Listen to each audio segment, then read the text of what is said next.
the video that was up there is something that I think is really important in this time that we're in. Just sharing love, showing people love around us. And so I want to do something a little bit different than we normally don't do here. I want you to turn to your neighbor and tell them you love them.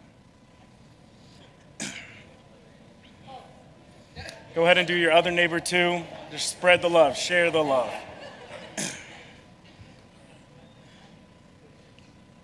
Good.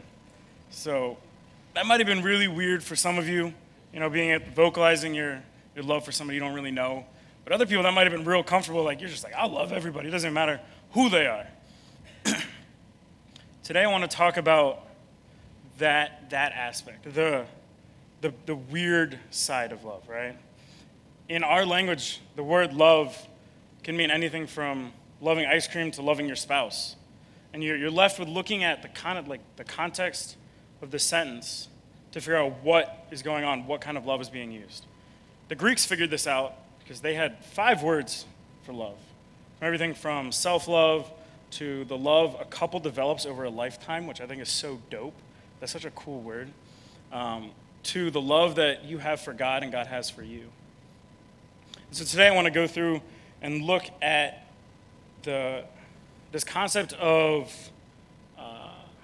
loving your neighbor often requires you to go outside of your comfort zone. There we go. You guys ever tried to love somebody that is a little bit different, a little bit hard to love? In 2016, I went on a mission trip to New Hampshire, spent the summer there. There were 30 college students all living in a house, and that created some interesting relationships. But what I want to focus on is a relationship we had with our literal neighbor, someone next door to us. This guy was a 30-year-old male, worked a blue-collar job, came home every day to a broken family. And the reason I know that is because every day when he came home, he would get drunk and then come over to our house, sit on our front porch, and vent to us. A bunch of college kids not really knowing what to do. And so some people got a little uncomfortable, one, because he was drunk, but also because when he got drunk, he had no filter. When I say no filter, I mean he had no filter. And for some college kids who are a little bit sheltered, that was a little bit rough. And I don't really know at the end of the summer what happened. I don't know if he came to Christ. I don't know if, he'd had a huge life-changing moment. But my hope is that maybe we planted a seed, that someday someone can come along and, harvest that seed. And maybe one day I'll meet him in heaven, and we can talk about those 10 weeks where we sat there on the porch every night and just talked about what God can do to change his life. So we can all agree that there are some people that we just struggle to love, right?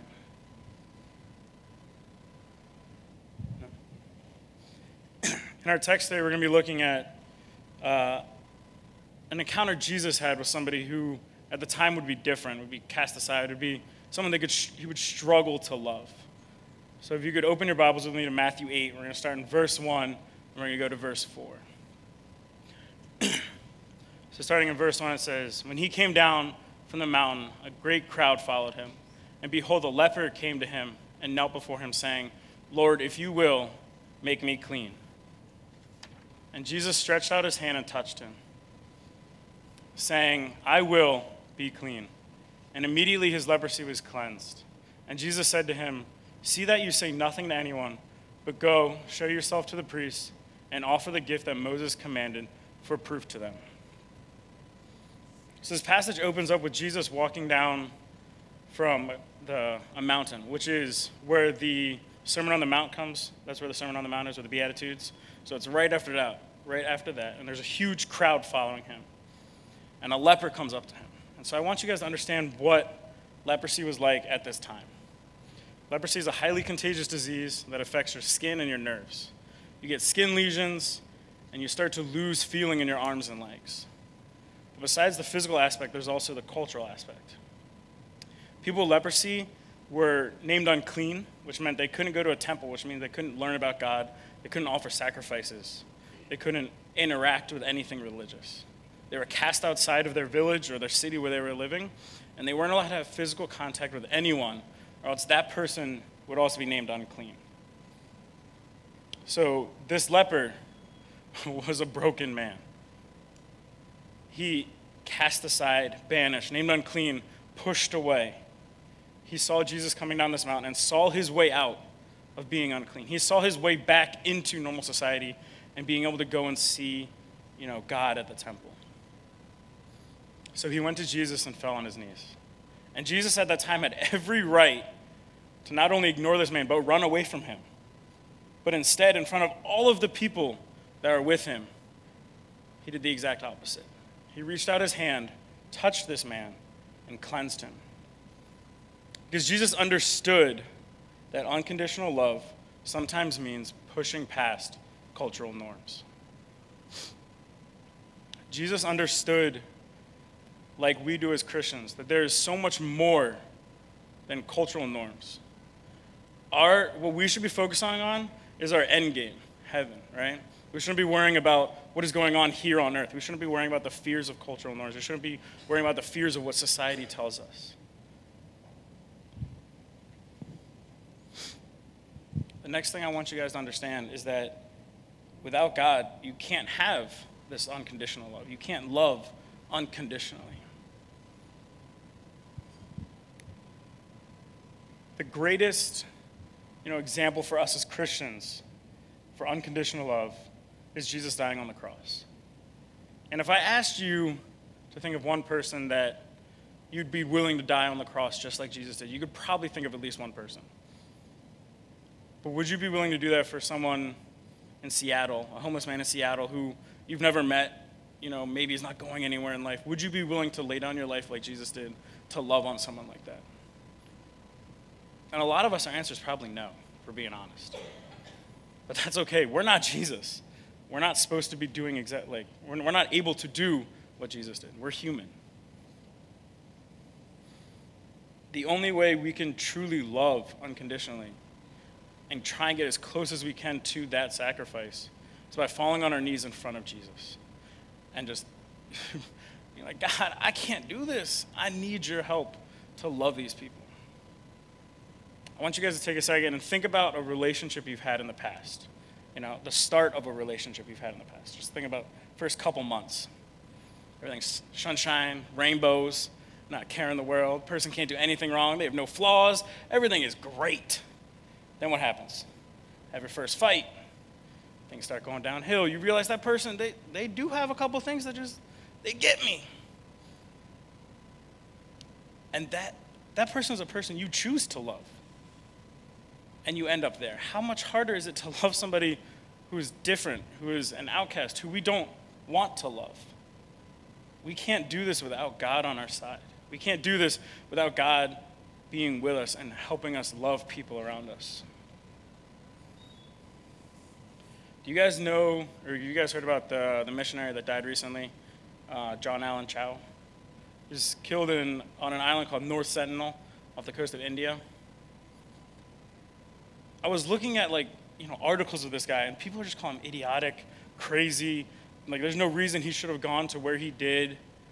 But this guy understood the calling that God put on us to love people who are different, who are outcasts. This guy understood that so much so that he went to a place knowing that he would probably die, but knowing that they need to know God. They need to have the love of God. And so my thing also is, when you look at that, yes, he did something that was crazy. He did something that was radical. And I don't know how many people on the island were affected. I don't know if anybody on the island was affected. But if you come back to, here on the Western culture, maybe someone's reading an article and goes, why did that guy go? What pushed him to go? What is Christianity? What is going on there? And maybe his actions were not meant to reach that person specifically, but reach other people back here. Reach other people around the world who are reading articles about what happened and are pushed towards God through that. Our actions aren't always, going to bear fruit. Our actions aren't always going to, have an immediate effect on people around us. But it could later down in life. It could affect somebody else. CJ said we're going to have a quick sermon. He was right. So I want you guys, I'm going to leave you guys with a couple next steps. The first next step that I want you guys to do is to fall on your knees and ask God to help you love the lepers in your life. The lepers in your life are people who are different, who are cast out, who are hard to love, people that you don't want to love. And the first thing you need to do is go to God. Pray to him and ask him to help you be on your side. And once you have that, then you can move on to the next step, which is to pray that God would help reveal the lepers in your life. Once you have God on your side and you're ready to go, then you start looking for the lepers. It's a 1-2. These lepers are not always going to be the easiest people to see. They're going to be people that, maybe you pass on the street once, but in that moment you should love on them. These are your coworker that, just grinds your gears a little bit, says something every single time you see him. They're just, okay. These people aren't always going to be the easiest. They aren't going to be people that are in your life forever, though. So I want you to take that moment, live that moment, and love on somebody in that moment. The last next step I have for you is to actively seek ways to show love to the lepers around you. This is a difficult one, because this is the step where you actually go out and do something. And it can be something as small as saying hello to somebody, having a conversation, smiling at somebody, acknowledging someone's humanity, all the way up to taking someone out for dinner, hanging out with them, getting to know them on a personal level, trying to push past those things that you don't like about that person, understand who they are, and love on them. In fact, I want you guys to go out and do that and go buy someone dinner, so much so that I have 10 $5 Chick-fil-A gift cards that I'm willing to give to you guys if you come see me after service. But if you take one, it's a promise to me that you're not going to spend it on yourself. You're going to go out, find somebody who's a leper in your life, and buy them a meal. You're going to have a conversation with them. You're going to invite them to church, bring them here where they can continue to be loved on. If you guys want a Chick-fil-A gift card, come see me after service. But remember the promise that it's not for you, it's for someone else. Guys, it's easy to love somebody that you want to love. It's easy to, deal with the things that are going on in your life, but choose to love the person because you want to. It's so much harder to love on people that you don't want to love. New Year's is coming up tomorrow, 2 days. And some of you might, 2 days, there you go. Some of you might be looking for a New Year's resolution. There's 3 next steps right there that you could easily turn into New Year's resolutions. Every day, pray to God that he would help you love the lepers. Every day, pray to God that he would show you his lepers. Every day, actively seek to love the lepers in your life. There's 3 right there if you're looking for one. I want our church to be the church that is known as the Love Church. The church that goes out into the community, brings in the outcasts, brings in the people who are cast aside, and loves on them.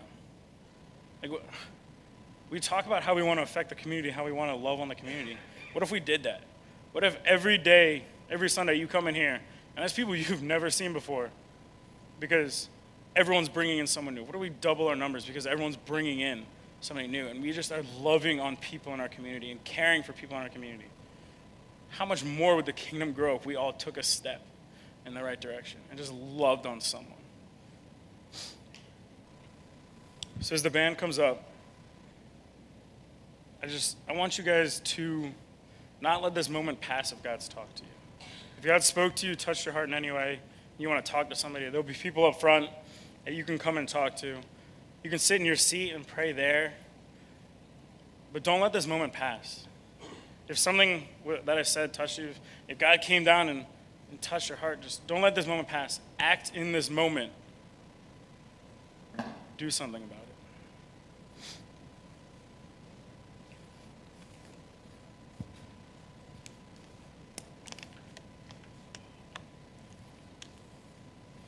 Matthew 16:24 says, "Then Jesus told his disciples, 'If anyone would come after me, let him deny himself and take up his cross and follow me. For whoever would save his life will lose it, but whoever loses his life for my sake will find it. For what will it profit a man if he gains the whole world and forfeits his soul? Or what shall a man give in return for his soul? For the Son of Man is going to come with his angels in the glory of his Father, and then he will repay each person according to what he has done. You know, as we sing this next song, "O Come to the Altar," we had a really interesting discussion about it the other day, about where to go musically, and musically it made a lot of sense. But these first two verses are speaking to you. Are you hurting and broken within? Is there something in your life that's causing you grief, causing you pain, that's causing you to not go out and speak to the lepers and not go out? Is there something holding you back from giving God your all? Then come to the altar. Because once we've done that, then he'll speak to you. And then you can bear your cross as you wait for your crown. And then you can go out. So as we sing this song, as Pastor Josh said, if there's something holding you back, if there's something hurting within you, come to the altar and give it to Jesus.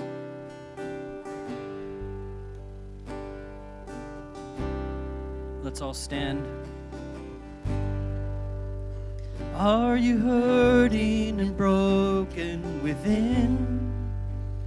Overwhelmed by the weight of your sin? Jesus is calling. Have you come to the end of yourself?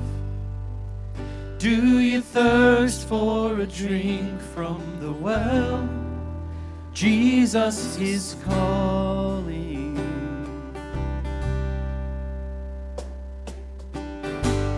Oh, come to the altar.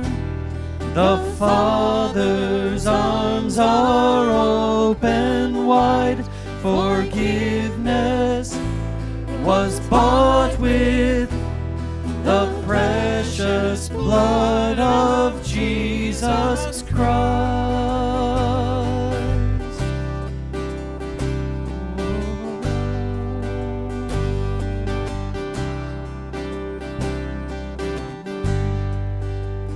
Leave behind your regrets and mistakes. Come today, there's no reason to wait. Jesus is calling. Bring your sorrows and trade them for joy. From the ashes a new life is born. Jesus is calling. Hallelujah, Jesus. Oh, come to the altar. The Father's arms are open wide. Forgiveness